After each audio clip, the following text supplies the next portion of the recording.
Dios les bendiga y sean todos bienvenidos a su canal Joven de Cristo. Mi nombre es Valeria Baza y en esta ocasión estamos con un invitado, el hermano evangelista Aarón Polanco, que también es mi esposo. ¿Cómo estás, amor? Amén, mi cielo. Dios bendiga de manera especial esta bella audiencia. Amén. Y agradezco a Dios por este maravilloso espacio que se nos brinda para así estar compartiendo un diálogo bíblico, el cual sé que será de gran bendición. Soy su hermano Aarón Polanco, acompañado de mi amada esposa, y es un placer esta nueva entrega. Amén. Hoy tenemos un diálogo súper importante que lo titulamos como La importancia de la Biblia en un creyente. Amén. Amén. Así que vamos a comenzar este diálogo leyendo igual un pasaje bíblico. Amén. Sí. Vamos a considerar el libro de 2 de Timoteo, capítulo 3, verso 16. Amén. 2 de Timoteo, capítulo 3, verso 16. Vamos a encontrar allí lo que nos habla el apóstol Pablo, refiriéndose al joven Timoteo. Pues damos lectura en el nombre de Dios Padre, Hijo y Espíritu Santo. Amén. Todas las escrituras es inspirada por Dios y útil para enseñar, para redarguir, para corregir y para instruir en justicia. Padre, gracias por esta tu santa y poderosas palabras. En el nombre de Jesús, amén y amén. En esta ocasión queremos hacer este episodio un poco más dinámico, así que le voy a estar haciendo preguntas al hermano Aarón y él me la va a estar respondiendo conforme a lo que Dios le diga y le dirija. Amén. Amén. Y la primera pregunta que tenemos para nuestro hermano es: ¿qué tan importante es la palabra de Dios en la vida del ser humano y en especial en el creyente? Número 1, el apóstol Pablo le dice a Timoteo que toda escritura ciertamente es inspirada por Dios. O sea, todos aquellos escritores escribieron por inspiración de Dios mediante el Espíritu Santo.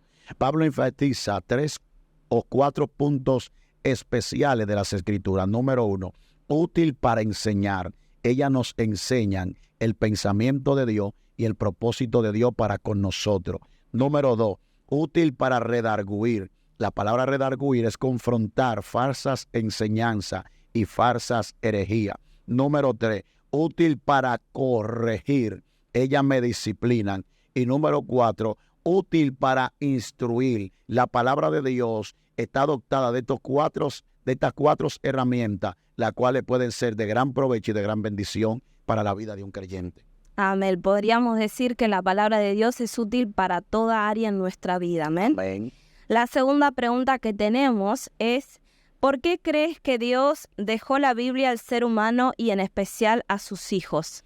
Bueno, es como cuando alguien está conduciendo un vehículo y está en un lugar como forastero, que no es su tierra, y desconoce de dicho lugar. Necesita, por ejemplo, un mapa para poderse conducir en un lugar que él desconoce. Sí. De igual forma, la Biblia es como un mapa que Dios nos ha provisto para que mediante ella podamos saber cómo conducirnos, cómo dirigirnos.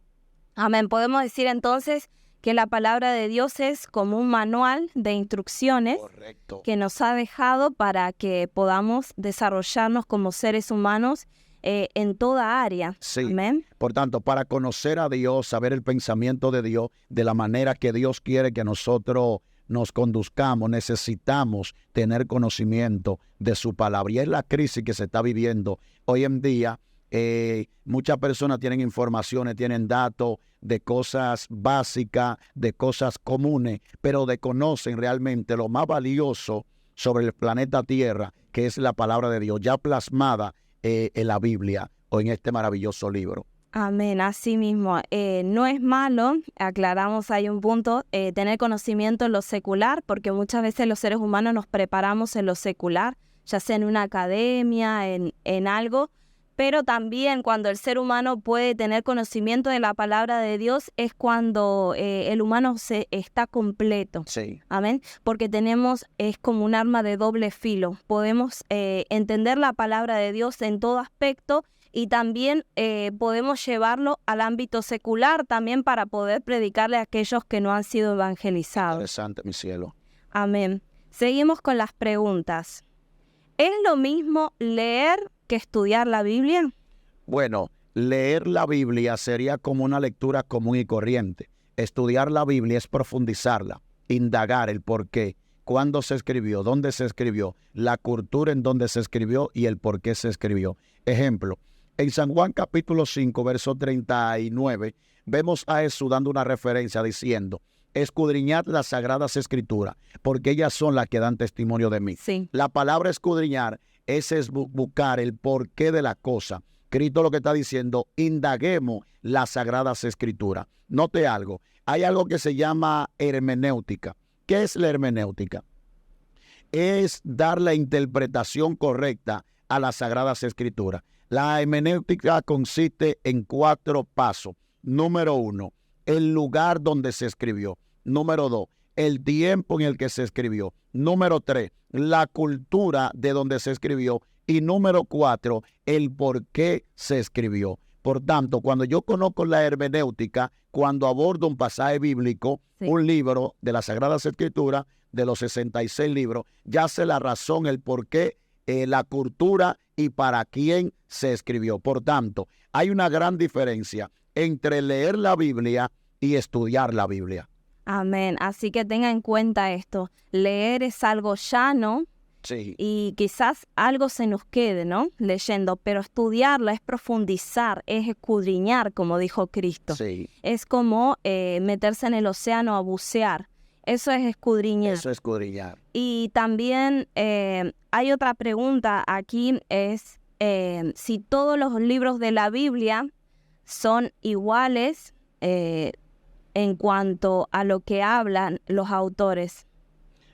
Mira, hay que identificar, por ejemplo, el Antiguo Testamento y lo que es el Nuevo Testamento. El Antiguo Testamento, compuesto por 39 libros, y el Nuevo Testamento, 27 libros, ahí se forma lo que es el Antiguo Pacto, en 39 libros, y el Nuevo Pacto, Sí. que nace y surge en los tiempos de Cristo.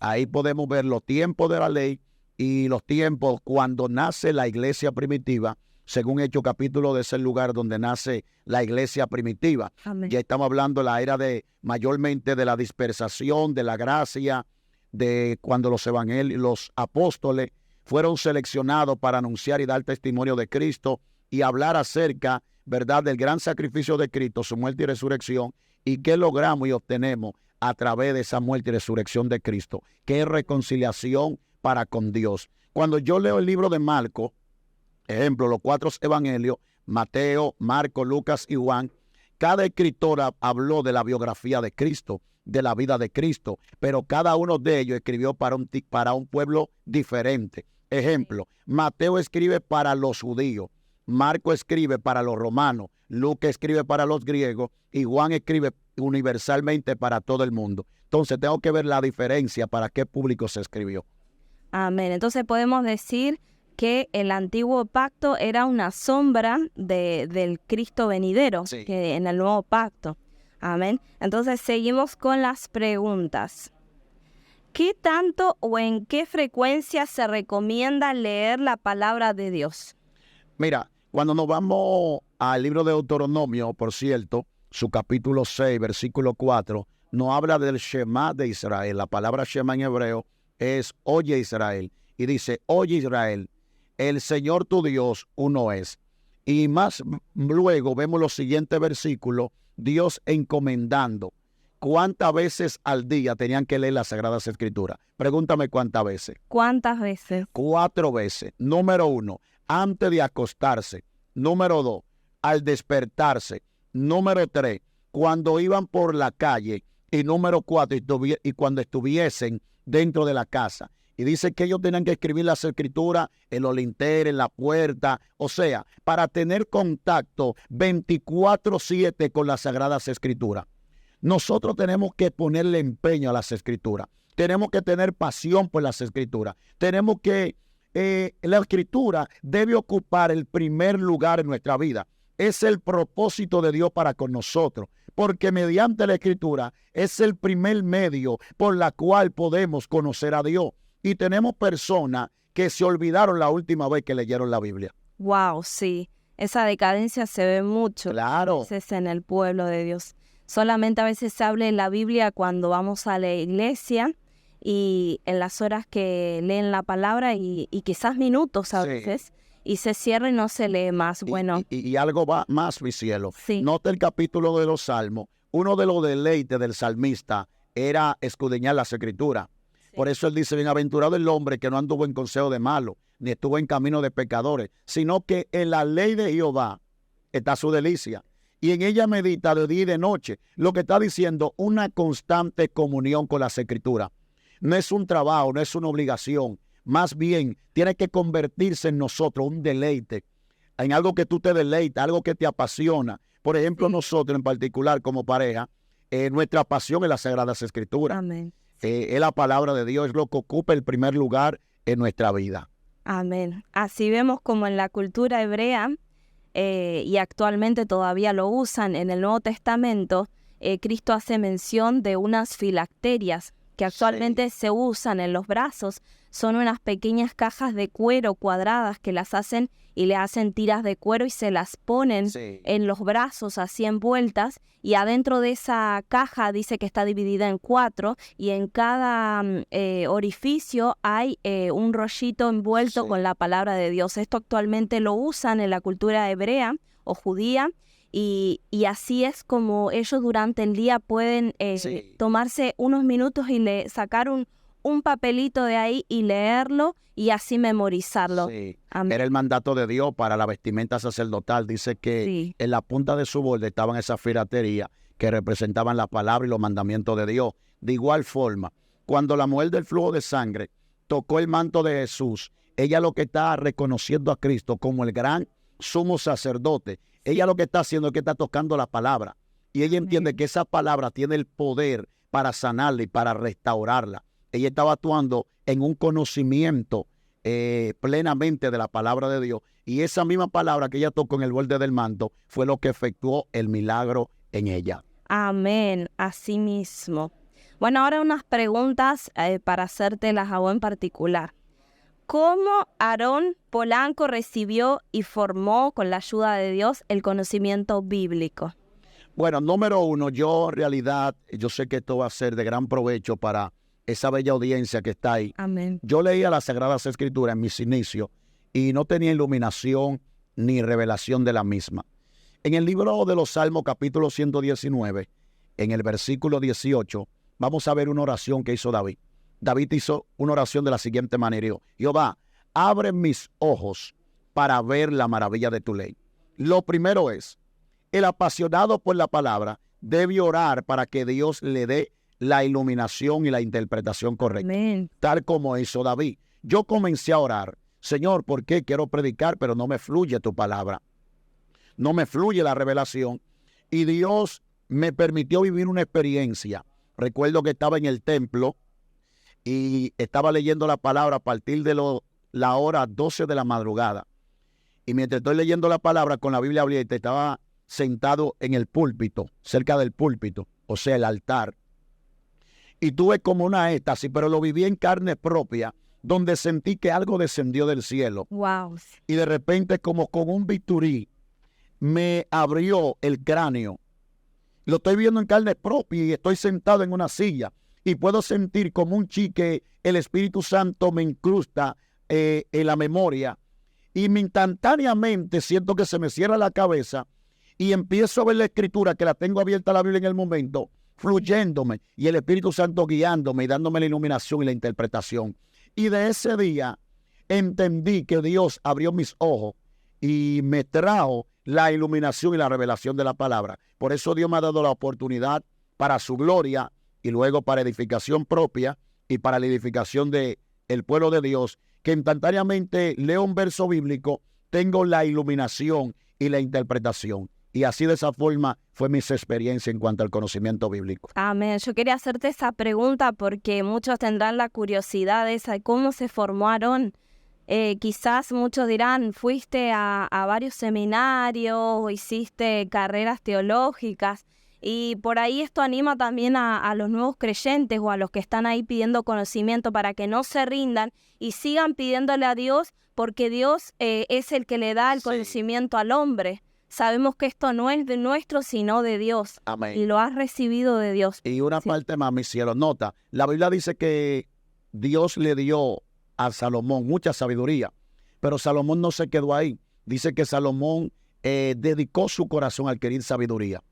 Por ejemplo, en el libro de Esdras, capítulo 7, versículo 10, dice que Esdras había dedicado su corazón a adquirir conocimiento de la palabra de Dios. Número 2, se aplicó el conocimiento. Y número 3, luego enseñó el conocimiento. Porque no basta con yo aprender mucho la palabra si yo no vivo lo que me he aprendido. Así es. O sea, nosotros debemos tener pasión, dedicarnos a escudriñar un diccionario bíblico, Claro. un buen comentario bíblico. Claro, es tener también la predisposición de uno, el Sí. tiempo también tratar de hacérselo como podamos para poder dedicar, si sean 15, que Sí. sería mínimo 15 minutos al día, media hora, una hora a la palabra de Dios, sería estupendo en la vida de un creyente. Sí. Amén. Y te voy a seguir haciendo preguntas. Tan interesante la pregunta.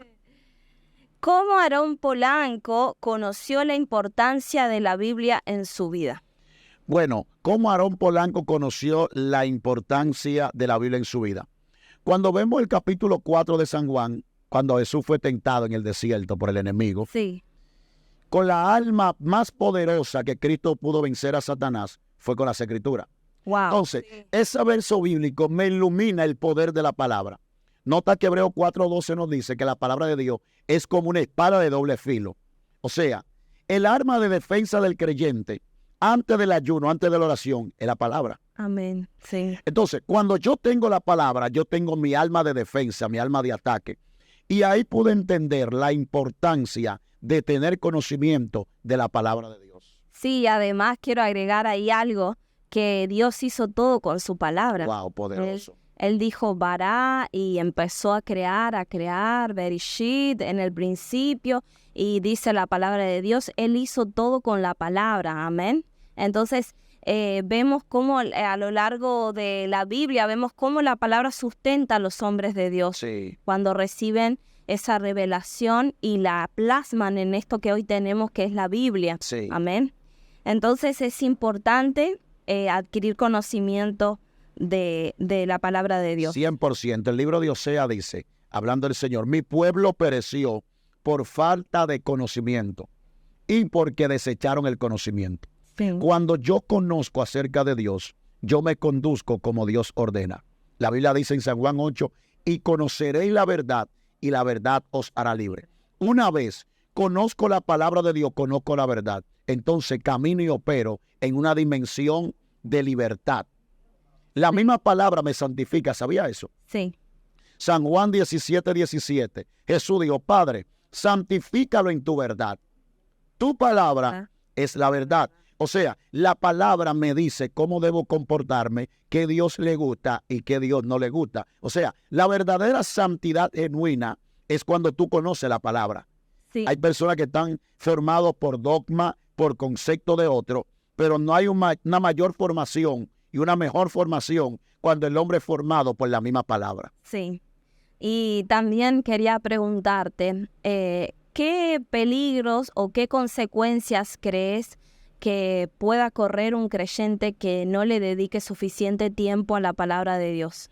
Claro, por eso retornando y tomando el pasaje de Osea, que mi pueblo pereció por falta de conocimiento, es lo que nos lleva a perecer, a hacer cosas indebidas, por cuanto desconozco de la palabra de Dios. Nota, el libro de Proverbios, capítulo 22, versículo 6, había un mandato de parte de Dios, que había que instruir al niño desde su pequeña edad en los caminos del Señor. Sí. Ejemplo, para que cuando fuese grande no se apartare de él. Sí. Todo el que conoce la palabra y se aplica a la palabra será irreprensible. Exactamente, porque hay muchos, y lo he escuchado mucho, que como excusa dicen, no, yo no me gusta mucho leer, entonces solamente oro y ayuno, nomás la palabra Dios me habla y me revela a través de solamente en el Espíritu. Sí. Y dejan de lado la palabra de Dios. Entonces, ¿qué puedes decir por eso? Mira, la Biblia dice en el capítulo 17 de los Hechos que el apóstol Pablo llegó a una ciudad llamada Berea. y los hermanos de allí recibieron la palabra con mucha solicitud. O sea, eran unos hermanos que tenían pasión de aprender.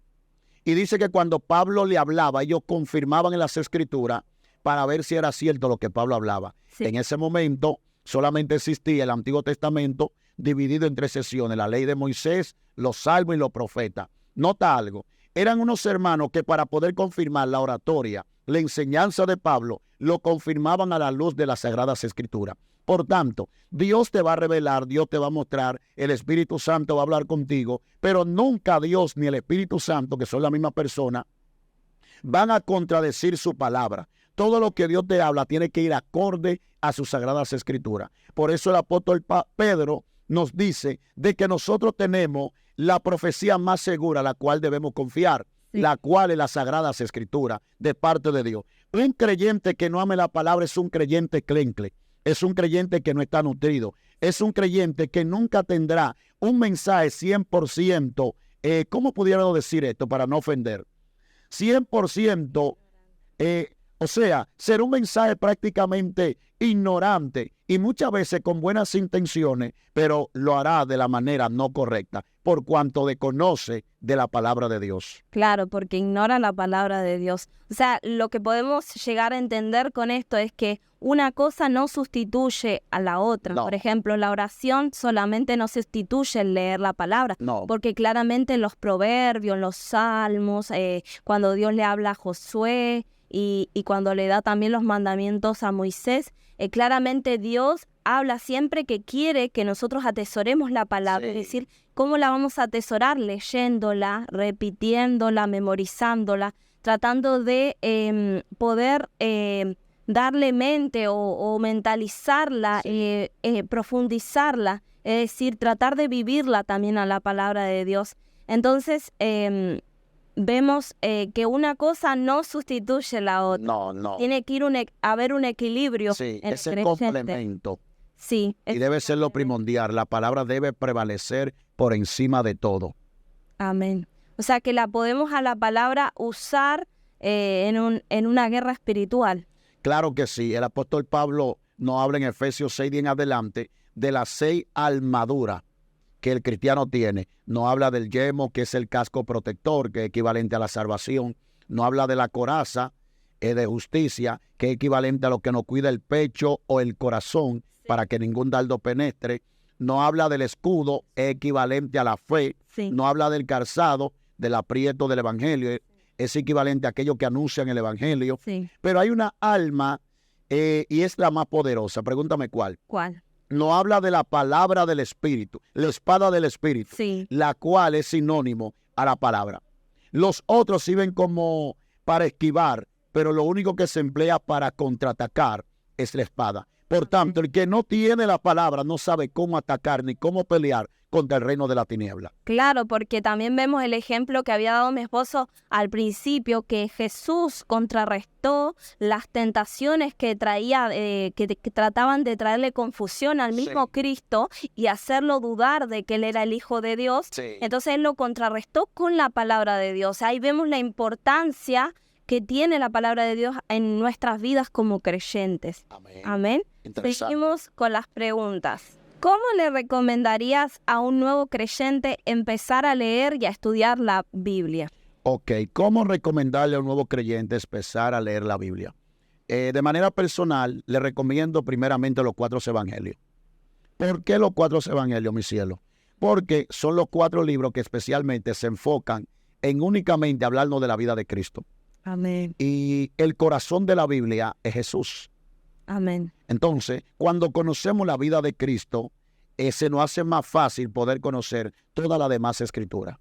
Amén. Así como todas las venas del cuerpo van al corazón, que es el que bombea la sangre, así todas las escrituras, todos los libros hablaron proféticamente del Mesías, del Mashiach, que una vez iba a venir a este mundo y que vino y murió por nosotros. Entonces, podemos decir que los evangelios son como el corazón, sí. de la Biblia. Correcto, Amén. Correcto. Y porque muchos también se preguntarán, ¿cómo puedo empezar a leer? Muchos como nuevo creyente, y me lo han testificado, y yo particularmente lo hacía cuando todavía no era creyente, pero tenía curiosidad con la Biblia y estaba Dios llamándome de a poco, entonces fue despertando en mí la curiosidad. Pero lo primero que uno abre es o el Génesis o el Apocalipsis. Sí. ¿Por qué? Porque son muy conocidos esos libros. Sí. Pero ahí es donde vemos que nos encontramos con lenguaje simbólico, que no entendemos nada, entonces nos desilusionamos y nos apartamos enseguida. Entonces este es un buen punto para que usted también lo tenga en cuenta. Si usted quiere empezar a profundizar más en la palabra, conozca a Jesús, que es el Hijo de Dios, que es el verbo hecho carne, ¿no? Claro. Entonces esa es algo fundamental. Es fundamental para un nuevo creyente. Bueno, también tenemos otras preguntas más y con esto vamos a finalizar, y es, ¿cómo puedo exponer un tema bíblico? Amén. Ok, la forma de exponer correctamente un tema bíblico se aplica la palabra la homilética. ¿Qué es la homilética? La forma de bosquejar, de preparar formalmente y adecuadamente un mensaje.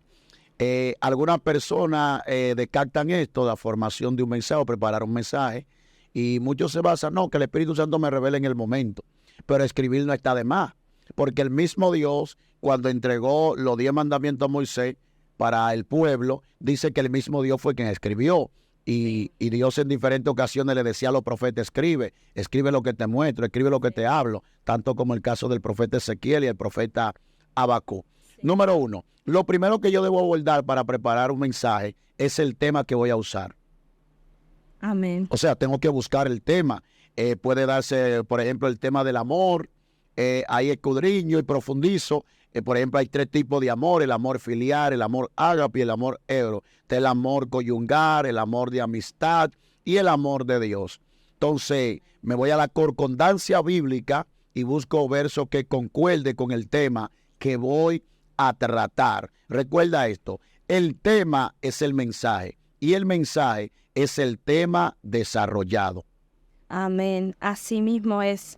O sea que es necesario buscar pasajes similares o que hablen del mismo tema en el que vamos a desarrollar. Sí, 100% de acuerdo. Por eso es bueno, por ejemplo, en las últimas páginas de nuestra Biblia, después ya de Apocalipsis, vamos a encontrar lo que se llama la concordancia bíblica, donde podemos encontrar todos los versos que concuerdan con el verso que encontramos y que realmente tomamos para comunicar el mensaje. Está en el orden de abecedaria, desde la A hasta la Z. Voy a hablar, ejemplo, del tema del amor. Busco la A, la M, la O, la R. Me va a hablar de este Génesis, Apocalipsis, temas que tienen que ver con el amor. Y ahí tomo los temas más relevantes que voy a usar para ese momento. Y ahí ya tengo formado mi mensaje, mi tema, de lo que voy a tratar. Amén. Esta es la última pregunta y tiene que ver con esto que estábamos hablando. ¿Cuáles son las herramientas indispensables que todo estudiante bíblico debe tratar de tener o de conseguir? Ok, es muy bueno una Biblia con comentario. La Biblia con comentario te ayudan, te alumbran a entender con mayor facilidad las escrituras, ya que te van a dar referencia de dónde, por qué, la razón, cuál era la cultura en que se creía, y te da una iluminación muy clara, o te ayuda a entender el pasaje bíblico que tú estás abordando para ese entonces, tanto como un diccionario bíblico, como lo dije anteriormente. Todo eso es muy bueno para nosotros poder estudiar de una manera más efectiva la palabra del Señor. Amén. O sea que necesitamos, con el paso del tiempo, quizás al principio como nuevos creyentes nos regalan una Biblia, encontramos una Biblia en casa y empezamos con esa, pero cuando pasa el tiempo nosotros tenemos que tratar de conseguir, y más si vamos a invertir en el reino del Señor, tenemos que tratar de conseguirnos que tenga concordancia bíblica, tratar de que tenga diccionario bíblico o irnos añadiendo esas herramientas que son necesarias para el estudio de la palabra de Dios. Ajá, Proverbio 23 dice: mi cielo, compra la verdad y no la venda. O sea, tenemos que estar listos a invertir en la cosa de Dios para sacarle el provecho en lo que estamos invirtiendo. Y a veces somos dados a invertir en lo secular, pero somos mediocres para invertir en lo espiritual, Sí. la cual será de gran provecho para nuestra vida espiritual. Hay un punto que quiero tocar, enfatizar, ya finalizando, en cuanto hablamos de lo que era la hermenéutica, los 4 puntos necesarios para conocer la escritura, que tiene que ver el tiempo, el lugar, la cultura y el por qué se escribió. Sí. Y hablábamos de la homilética, la forma de preparar de manera correcta un mensaje. Existe el punto número 3. Pregúntame cuál. ¿Cuál? El exégesis de la palabra. ¿Qué es el exégesis de la palabra? Es sustraer la verdadera revelación de la escritura que ha abordado. Amén. Ejemplo, sí, la homilética, la hermenéutica me ayudan a preparar un mensaje, a conocer el tiempo. Pero ¿cómo aplico ese pasaje bíblico para este tiempo y a la audiencia que está delante de mí? Ejemplo, si abordo la historia de la mujer del flujo de sangre, estoy hablando de una cultura que según las mujeres que padecían de esta enfermedad sanguínea, eran consideradas inmundas y la aislaban según la religión del pueblo porque contaminaba. Ella tenía una enfermedad incurable, según la ciencia. ¿Cómo interpretar esto? La palabra aislamiento para este entonces tiene que ver que debido a un problema, a una circunstancia que está atravesando un creyente, muchos otros hermanos lo ignoran y lo menosprecian. Claro. Y ya ahí lo estoy aplicando para este tiempo. La sanidad, ¿cómo ella lo tuvo? Tuvo que accionar conectándose con Jesús. En este caso, conectándome con la palabra del Señor, que son vida a nuestra vida y son refrigerio a nuestra alma. Y es una forma de extraer, ¿verdad? Ese contenido para este tiempo, interpretarlo para este tiempo. Eso es muy bueno. Es como extraer el jugo de la naranja. Correcto. Entonces extraemos todo, el jugo, la pulpa, todo, hasta las semillas. Entonces eso es lo mismo, similar, es una comparación, ¿no? Amén. De cómo podemos profundizar en la palabra de Dios. Y esto es importante en la vida del creyente, el fundamentarnos, porque eso también, la palabra es vida y nos da vida en abundancia, es decir, nos va a servir para toda área, para lo espiritual, para lo secular, para todo nuestras vidas y para también tomar decisiones sabias, porque la Biblia es nuestro manual de instrucción. Sí. ¿Ven? Ejemplo, saber identificar qué pasaje bíblico, qué libro estoy tomando. Hablamos que la Biblia tiene 66 libros, ¿verdad? Sí. Ejemplo, si estoy abordando el libro de Proverbios, es un libro poético, me va a hablar de palabras sapiensales. Si estoy abordando el libro de Corintios, es una carta paulina debido a un problema que estaba sucediendo. El apóstol Pablo de lejana tierra le escribe a dichos hermanos para tratar la problemática. Como por ejemplo, ¿qué otros libros podemos aportar? Los históricos. Los libros históricos nos hablan de las historias del pueblo de Israel, que los reyes, que los acontecimientos, las veces que el pueblo se corrompió, que cuando se formó la división entre Israel Sur y Israel Norte. Si estoy hablando de un libro profético, o sea, cuando Dios usó a los profetas para corregir al pueblo, para hablarle al pueblo. Si hablo del libro de Hebreo, estoy abordando un libro donde se habla del tema de una problemática donde los judaizantes querían aplicar la ley en el tiempo de la gracia. Y aquí el autor de los Hebreos aborda el tema sacerdotal del Antiguo Testamento y el sacerdocio de Cristo. O sea, identificar de qué me está hablando el libro que ha abordado en el momento. Claro, no es lo mismo un libro histórico que un libro doctrinal, que es eclesiástico. Es decir, los históricos nos están narrando acontecimientos que pasaron tanto en el Antiguo como en el Nuevo. Sí. Pero en un libro doctrinal ya nos enseña al cuerpo de Cristo, los comportamientos dentro del cuerpo de Cristo. Amén. Aclarando un libro histórico, como tal usted acaba de aportar, efectivamente, como un libro doctrinal, tiene que ver, por ejemplo, el Antiguo Testamento especialmente no habla de historia, pero ya el Nuevo Testamento, comenzando a través de los apóstoles, Cristo enviando a los apóstoles, dice entonces tratan los temas doctrinales de la iglesia. La iglesia nace en Hechos capítulo 2, la iglesia primitiva, y podemos ver los temas doctrinales de la iglesia. Y en Hechos capítulo 15 se habla específicamente que del Antiguo Testamento se podía aplicar aún para este tiempo. Hechos capítulo 15, versículo 10. Claro, entonces aprendemos aquí en este este breve conversatorio la importancia que tiene la palabra de Dios en nuestras vidas, porque muchas veces nos toca no solamente predicar, nos toca a veces leer un devocional y a veces no sabemos dónde leer y he visto esto y es por la falta de conocimiento dónde puedo llegar a leer y que le edifique al pueblo de Dios.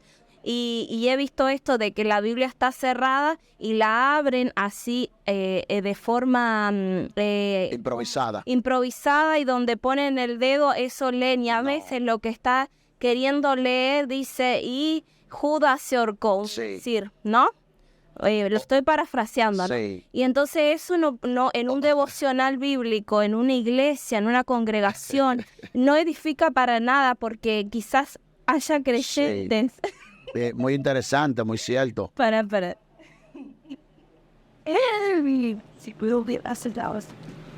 Porque quizás... No.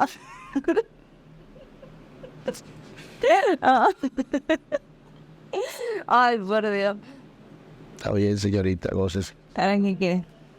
Entonces esto quizás no edifica para nada, porque pueden haber nuevos creyentes o quizás gente que todavía no le ha entregado la vida al Señor y está yendo por primera vez a una iglesia o a un congreso, a lo que sea, y no entiende por qué se leyó que Judas se ahorcó, decir un ejemplo, ¿no? Entonces es importante saber que en dónde puedo dirigirme en un devocional. Yo por lo general, puede usted usarlo en otro libro. A mí me gusta leer los salmos, si me toca un devocional, buscar un salmo, amén, o en los evangelios. Es saber, por ejemplo, el versículo que se necesita para el momento presente, el momento oportuno. Amén. Ejemplo, yo tengo una charla matrimonial. No voy a abordar un tema de guerra, un versículo de guerra como el Salmo 27. No, voy a ir a buscar un tema que tenga que ver con el amor. Específicamente el amor. Ahora bien, estoy predicando en la calle, tengo una oportunidad en la calle de leer la palabra. Voy a buscar un versículo evangelístico que tenga que ver con el perdón de Dios al favor de las almas. Ejemplo, segunda de Pedro 3:9. El Señor no retarda su promesa, según algunos la tienen por tardanza, sino que paciente para con todo, no queriendo que nadie perezca, sino que todos procedamos al arrepentimiento. O sea, es un verso que enseña el amor, que revela el amor de Dios, el propósito de Dios y lo que Dios quiere para con el hombre. Entonces, tengo que identificar cuál es el verso. Entonces, por ejemplo, estoy en un culto funeral donde falleció alguien. Instantáneamente debo buscar un verso de consolación. Ejemplo, el Salmo 40, verso 17. David dice, aunque afligido yo y necesitado, Jehová pensará en mí y me ayudará. Es un verso que cuando la audiencia lo escucha, dice, pero Dios en este momento está pensando en mí, Dios está pendiente de mí.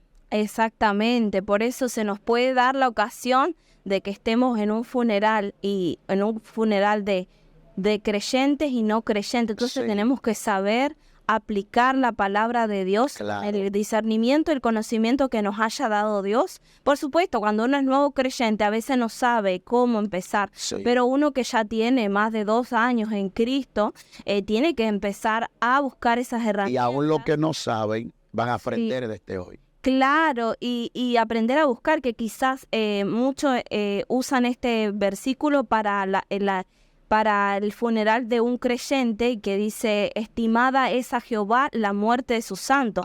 Ese mismo versículo quizás no lo puede llevar a alguien que no es creyente, porque no era santo en su manera de vivir. O sea, y santo no quiere decir que sea bueno, sino apartado para el Señor. Entonces, tenemos que saber aplicar. En ese caso se usaría un versículo de consolación, como decía mi esposa. Amén. Mi cielo, ha sido muy jugoso y yo sé que esa audiencia va a testificar para la gloria del Señor acerca de este estudio. Y en verdad me siento inspirado y me gustaría en otra ocasión seguir compartiendo. Ya le dimos la primera parte, otras partes ya entrando a un tema específico, abordando un tema, cómo aplicarlo, cómo interpretarlo. Y me gustaría que usted me dé la segunda oportunidad después de Dios. Amén. Vamos a estar trayendo más contenido con la ayuda de nuestro Dios y el Espíritu Santo. Y trayendo más contenido de edificación para su vida. Así que los esperamos hasta una próxima. Dios les bendiga a todos.